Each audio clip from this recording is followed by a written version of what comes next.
Hello, all. This is David Martin, psychotherapist in LMFT with Illuminated Pathways, and I'm here today with another video for you all.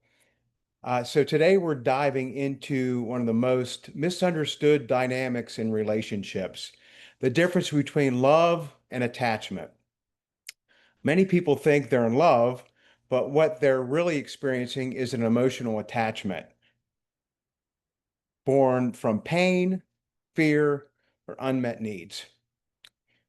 Maybe you felt drawn to someone you knew wasn't good for you, or maybe you've clung to a relationship out of fear of being alone. These patterns don't come out of nowhere. They're often rooted in childhood trauma, emotional neglect, relationship wounds, narcissistic dynamics, or immaturity. In this video, we'll unpack what attachment really is, the hidden reasons we develop it, what research tells us, and how to move toward authentic, secure love. So sit back, relax, and enjoy this video, and I hope it helps you all. Uh, so let's define the difference here between attachment and love, right? So I want you to ponder these questions here and think about this, right? So the first point I want to make is attachment is driven by fear and need. It says, I need you to make me feel okay.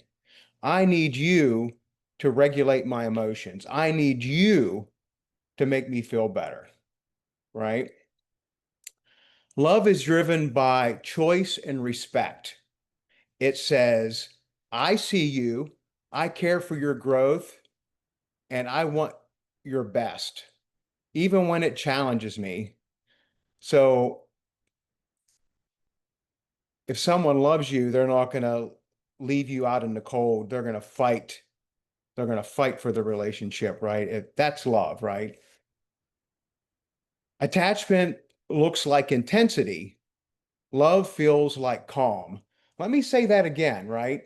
So attachment looks like intensity, right? So passion, not that love can't have passion, right? But attachment looks like intensity, right? Love is calm, understanding, peace, comfortable. It fits like a glove, right? Attachment looks more like drama,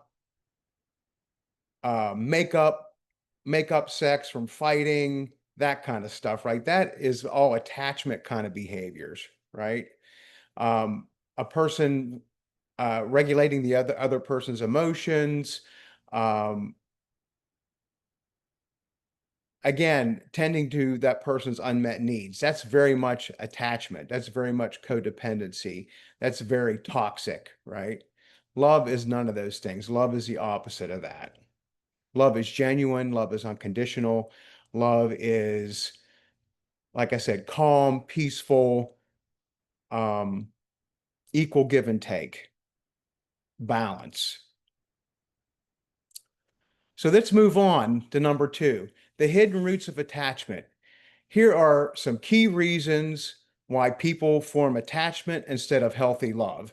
And I also have some stats in here too, which are pretty alarming. So the first one is childhood trauma and neglect. So studies show that children who experience neglect or physical abuse are more likely to develop anxious or avoidant adult attachment styles, right?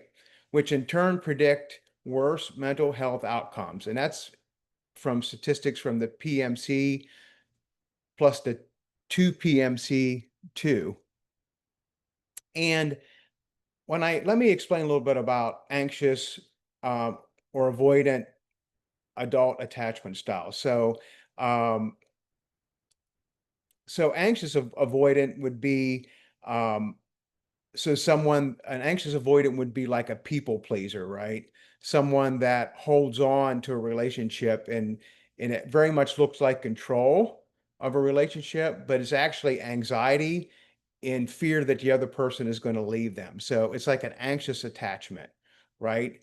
Um, and then we also, on the flip side of that, have an avoidant attachment, right? So an avoidant attachment is someone that pushes someone away, right? So when the emotions get too intense, like if somebody gets too close, or the avoidant will push them away. An avoidant will run from situations, run from intimacy, run from intense emotions, run from conflict, those kinds of things. So oftentimes we see anxious attachment and avoidant attachment styles kind of fitting together in a relationship, right? Because they kind of complement one another, right? So if you want to know more about anxious attachment or avoidant attachment, I will be hitting those in a future video uh, when I unpack betrayal trauma and some other traumas I want to do around relationships. So I will be hitting some more videos around attachment and attachment styles. Um, so let's move on here. So it's estimated that around 15 to 19% of the general population and up to 40% in disadvantaged samples display disorganized attachment due to early trauma. And that is a statistic that comes from the NCBI. Moving on to number 2, relationship trauma and abandonment. Adults with insecure attachment, anxious or avoidant, show higher rates of PTSD, post-traumatic stress disorder symptoms, when trauma occurred early in their life. And that is a statistic from the PMC. In addition, childhood trauma is strongly associated with adult romantic relationship difficulties and attachment insecurity. And that is also from the PMC. Moving on to number 3, another key component, narcissistic wounding.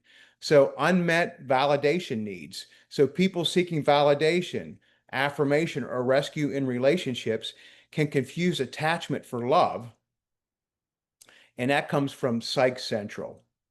So another component is also emotional maturity or lack of self-identity, lack of self-esteem, lack of self-worth, right? Often lend itself to these these attachment styles, right?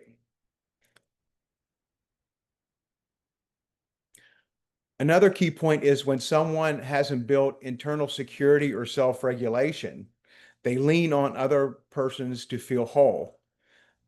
That's attachment, that's not love, right? So again, like I said earlier about again, the other person regulating the other person's emotions, right? That's attachment, right? So so it's essentially somebody that maybe comes home from work one day. And I'm just giving you an example that comes home from work, and the one person in the relationship wants to share about their day, but the other person may take over, right? And it's all about them, right? And they just do an emotional dump all over the other person, right? And how their day was and how awful it was. And it's the other person's responsibility to regulate those emotions for the person. Um, so again, saying it's okay, and again, instead of the person regulating their own emotions, the other person regulates them for them, right? Uh, very toxic, very, very codependent.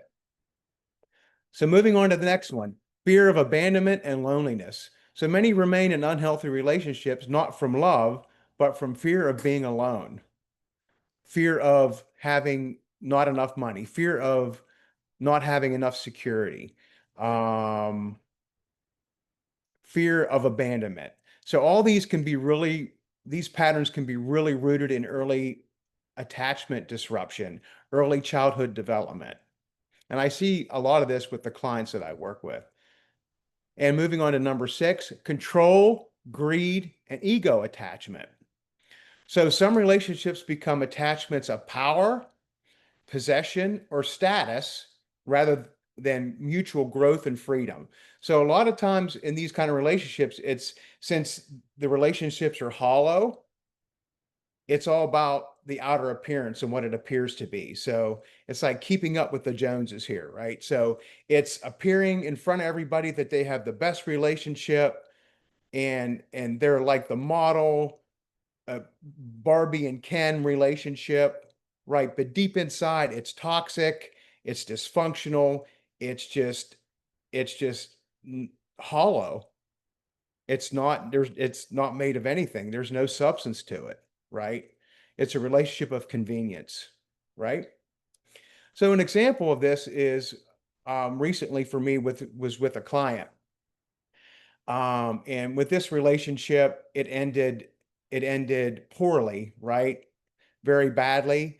So an example of that was the other one person in the relationship wanting out of the relationship, and what happened was they developed an unnecessary betrayal, developed a competition to win at all cost, stealing money, slandering the other person. The person that wanted out of the relationship slandered the person, lied about the person, and cheated on the person, right?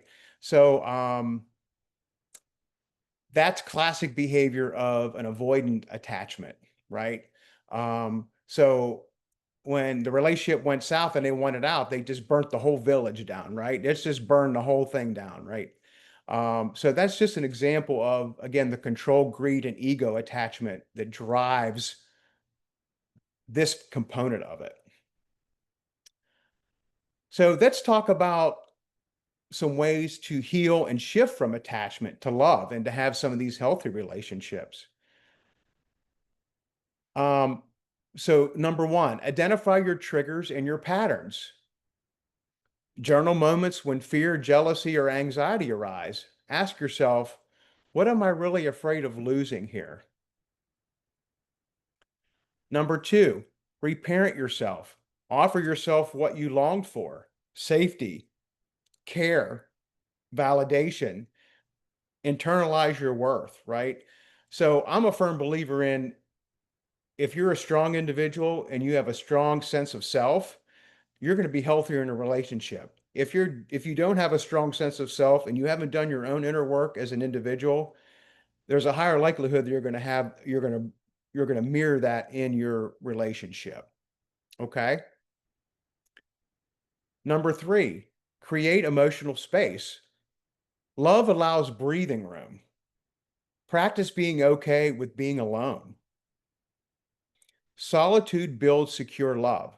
So when I work with my couples, um, I strongly encourage them to be strong individuals, right?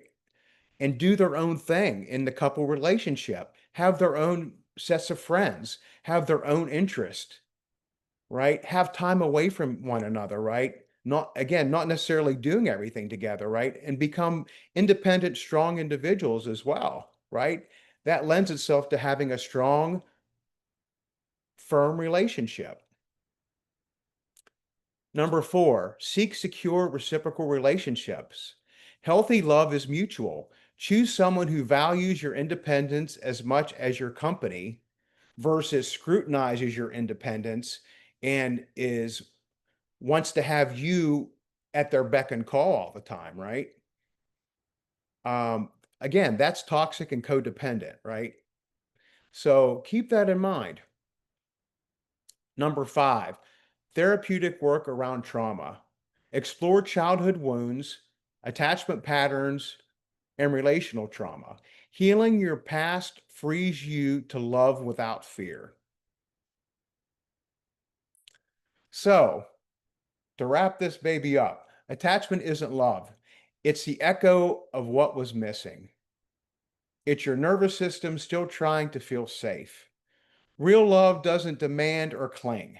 It empowers and releases. When you begin healing your attachment wounds, you stop chasing love and start becoming love. If this message spoke to you, please like, subscribe, and share with someone who might benefit from it. Please comment below if you'd like to give me constructive feedback, um, if you'd like more information about the work I do, check out my contact information in the description bar below as well. And again, please stay tuned for my future videos and my future coaching around betrayal trauma, emotional narcissistic abuse, um, and also I'm going to focus in on attachment styles, and I'm going to cover all that too. So I want you all to stay tuned for that. And again, please reach out if you're interested in working with me. Uh, and I hope this benefited you all, and I'll see you all in the next video.